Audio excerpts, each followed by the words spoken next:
All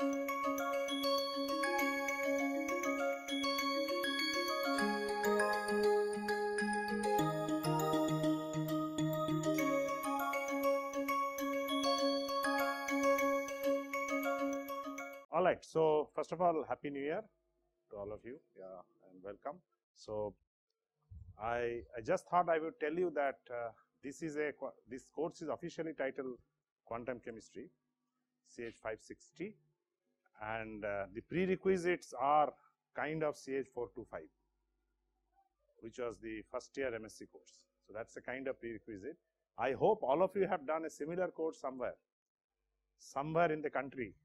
Not necessarily at IIT Bombay, somewhere in the country you might have done a similar course to CH425, which is basically the basic quantum mechanics, postulates, and simple problems like hydrogen atom, and so on. So that's very important that we must realize that this is a prerequisite, although I would do a revision, but the revision would be a very quick revision. Now, in case somebody has not done that prerequisite, please raise hands first. Who has no exposure of quantum mechanics? What is your background? Chemical. So you are doing what, BTech now? Or PhD? Classical simulation. Huh? You are doing class. With whom are you working? So do you require it for your research, the quantum, or you are doing on it? Huh? Okay. What about you? Same group. We are also doing classical simulation. So you have to excuse little bit in the sense that you have to read on your own the basics. Though I will revise. So the topics that have been covered in 4 to 5, I will definitely mention. So you must make a revision.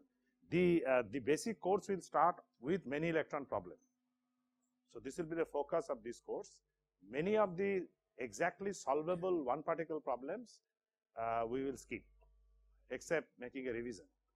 Okay, so the basic idea will be the many electron problem, and that is what we need to learn in chemistry. Because one particle problems are model problems. They are exactly solvable, but model problems. Okay, so many times they are useful, but of course, when you do actual chemistry, you have to learn how to deal with many electrons. So that is something that I want to tell you. Rest of the people have some kind of exposure. I think many of you have done 425 here.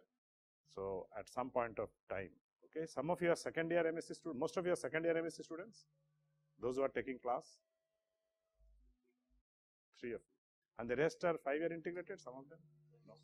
BS, BSMS. Okay. BS, just the BS course. So 3rd year of BS or 4th year, and the rest are, some of them are PhD students, right? Okay, fine. So let me first state that for those who are doing classical simulation, we actually discussed in the 4 to 5 3 important experiments which highlighted the failure of classical mechanics in the atomic and molecular regime. That is the reason, because you may first wonder why not classical mechanics for electrons. Okay, I mean that's the first thing that you would think. So the failures were actually highlighted more than 100 years back by one of the major experiments was the Planck's black body radiation, in which in the ultraviolet region the radiation could not be explained. The change of the intensity with the wavelength could not be explained, because Rayleigh-Jean scattering tells that the intensity is proportional to 1 by lambda to the power 4. So as lambda, so this is the classical Rayleigh-Jeans. So if you use classical mechanics, the intensity of a radiation in a black body. So this was basically a black body which perfectly absorbs and then radiates. So the radiation intensity is proportional to lambda to the power 4, which means as lambda increases, intensity should decrease. However, in the actual experiment, it was not like that. It actually increased initially and then decreased. Whereas the Rayleigh-Jeans would predict a completely different curve. So this low wavelength, so this is the low wavelength is increasing, is called the ultraviolet wavelength. So this ultraviolet region could not be explained by classical mechanics, because this region it fails, and that's the reason this black body. So this is basically the black body radiation.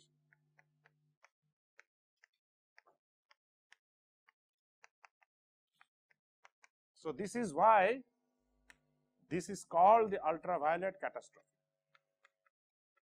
So this was one of the experiments which actually signaled the failure of classical mechanics in the quantum regime. Now these bodies were of course quantum bodies, which means they are very small, okay.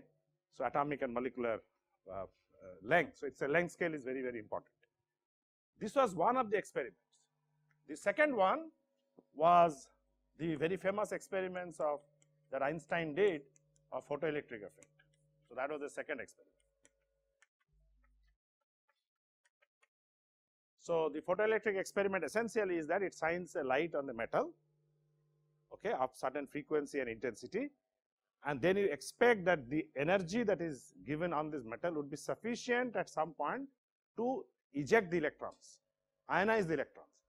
What was interesting is that it was shown that if nu is less than some cutoff frequency, okay, no electrons were ejected. So that was very important experiment to see. And this cutoff frequency depends on the metal. So this is actually metal dependent. All right, so no electrons are ejected. So that was the experiment A, and the B, it shows that if nu is greater than nu cutoff, then of course the energy of the electrons would increase, and the kinetic energy of the emitted electrons is proportional to the frequency. So these two experiments essentially showed that the energy, and this is the first time it was shown, that the energy is proportional to the frequency. And this was actually later told by the Planck as energy is h. Energy of a single photon is energy as is h, which is the Planck's constant, times the frequency. So this was a very important experiment. What was the failure of classical mechanics? Is the following: that once again, if I increase the intensity, nothing happens if it is below the cutoff. So once again, it shows that the intensity is not proportional to energy. Both the experiment shows the intensity is not proportional to energy, which is what the classical mechanics essentially assume, that if I have a high intense light, it has a more energy. That's not true. Energy is dependent on the frequency, even if the intensity is low. What happens when I increase the intensity? More number of electrons are emitted. That's all. But their kinetic energy of each electron is the same. Okay, so this was one experiment that again showed that the classical mechanics failed. And the final experiment that I would end with is, of course, the hydrogen atom spectra. So that was important experiment, which again showed that the energy spectra, the emission spectroscopy or emissions is discrete. Depending on from where it emits, you have a different wavelengths, but they are all discrete. So you have only discrete frequencies or wavelength, emission is observed and not proportional. So this was again showed that essentially energy is quantized. So this is the first time this concept came because of the atomic spectra, that the energy is quantized. That essentially means that the classical thinking that the energy can change continuously was again wrong. Like if you take a cricket ball, you can increase the energy continuously. There is no reason that energy is quantized, right? You can keep on pumping more and more energy and the energy increases continuously. But in this case, energy is quantized. So this was also a non-classical explanation to this experiment, and there is no way the classical mechanics could explain. So some of these experiments gave birth to a new mechanics, and the exact evolution of the quantum mechanics is, of course, there is a lot of history behind it, and it is not very easy to kind of say that what brought the other, but essentially there are a lot of thoughts that are going on, and because of the people like Schrodinger, Heisenberg, Niels Bohr, Wolfgang Pauli, many of these people who actually, later Dirac, Feynman, many of these people actually kind of put quantum mechanics on a very hard footing. Okay, ironically, of course, Einstein himself, although his experiment started photoelectric effect, this experiment started quantum mechanics, and it actually won the Nobel Prize also, was not initially convinced about quantum mechanics. That's a very ironic thing, that Einstein thought that and we'll say which are the parts which Einstein disagreed, but eventually, of course, he could not disprove quantum mechanics. So that's another part of the history that I always quote, and particularly there is very nice exchange between Einstein versus Schrodinger, Einstein versus Heisenberg. So it is Schrodinger and Heisenberg who actually pillared quantum mechanics in the early days. All right. So with that, what we did was, of course, in the original, in the basic quantum mechanics class, was to tell the postulates of quantum mechanics. So after that, it's very hard to say the history of quantum mechanics in a sequential manner, because a lot of things happened, and sometimes they happened in a haphazard manner. People started working in different directions. So one of the important things that came up was actually an uncertainty principle at that time. So these two were very important. One is the energy is proportional to frequency, another is uncertainty principle, which says that the uncertainty in position and momentum must be greater than some number like h cross over 2. So that essentially means that if you have a finite energy system, you cannot find the electron or an atom or a molecule at a specific place, because if it is at a specific place, what will happen to delta x? It will become 0, and if delta x becomes 0, according to this equation, delta p will become infinity, which means energy itself will become infinity. So for any finite energy particle, it is impossible to locate the quantum particle. So the only issue is, what is a quantum particle? So that was very important. Of course, cricket ball, you can locate where the cricket ball is. All right. So the quantum particles are, of course, defined as particles with very small size. So which are basically atoms, molecules, electrons, and there have been lots of exciting discussion. How small is small? How large is large? All right, because there is something between atoms and molecules, clusters of atoms and molecules, and the cricket ball. The cricket ball contains Avogadro number of molecules. All right, a cluster can be 1,000, 10,000. So when do I stop using quantum mechanics and can use classical mechanics? So that's an exciting discussion by itself, okay, which is basically the quantum classical transition. And there, again, there's a very nice theory that it says that if I can assume limit as h tends to 0, then the quantum principles move over to the classical mechanics. So this also is another important principle, and you can see that this actually follows the uncertainty principle, because in the limit h cross tends to 0, the product of the uncertainties can become 0. I can make it 0, which means the particle can now behave classically. But when is this limit reached? That's the question. When do I reach this limit of h tending to 0? H is actually not 0. Planck's constant, remember, Planck's constant never changes.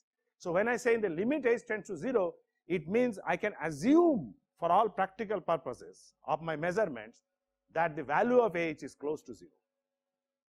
So when does that happen? When the values are very large. Actual values are very large, which again means if the particle size is larger, and so on and so forth. Question again is exactly when.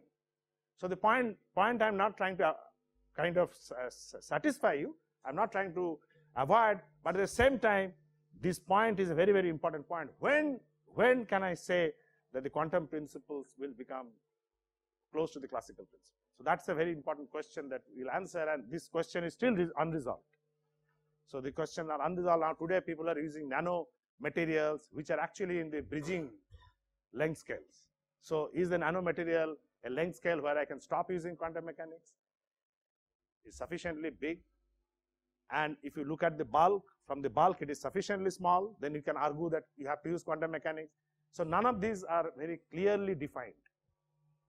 Okay, so that's a region that may be a gray region where many people use quantum mechanics, many people use classical mechanics, many use semi-classical. In fact, there is a whole bunch of theory which is called semi-classical. So that can also be used in this region. So this again was a very important theory, apart from the fact that E is h nu. At the same time, the de Broglie actually postulated that every electron has a wave and particle, such that the wavelength of the electron is related to the momentum of itself by the following relation of lambda equal to h by t. Now, many of these were actually the founding principles of quantum mechanics, based on which essentially the full quantum mechanics was postulated. Remember, while doing this, Niels Bohr was already looking at the Bohr's atom. 1913, in fact, Bohr theory came. Many of you have read this in the schools these days, or at least in class 11, 12. They teach the Bohr's theory, which made an ad hoc quantization. Bohr's theory was initially to explain the hydrogen atom spectra. Remember the hydrogen atom spectrum? So Bohr actually came up with a theory that the angular momentum is quantized, right? So you remember this mvr equal to nh cross, angular momentum is quantized, and from this actually Bohr came up with the energy of the atom, of a hydrogen atom, which depends on a quantum number, because this quantization brings in a quantum number. So essentially mvr is integer multiple of h cross, so that brings in the multiple integer n, and that n actually gives you the energy, which essentially shows for hydrogen atom it was -1 by n square, and hydrogen like atom, Bohr essentially said that this would be minus z square by n square. Hydrogen like atom are atoms with 1 electron but charge z. So all of you know what it is, like helium plus, halide 2 plus, and so on. All right. So this came about independently in 1913, and remember the quantum mechanics has still not started. In fact, at some point of time I can show you the slides of history of quantum mechanics, how the quantum mechanics started.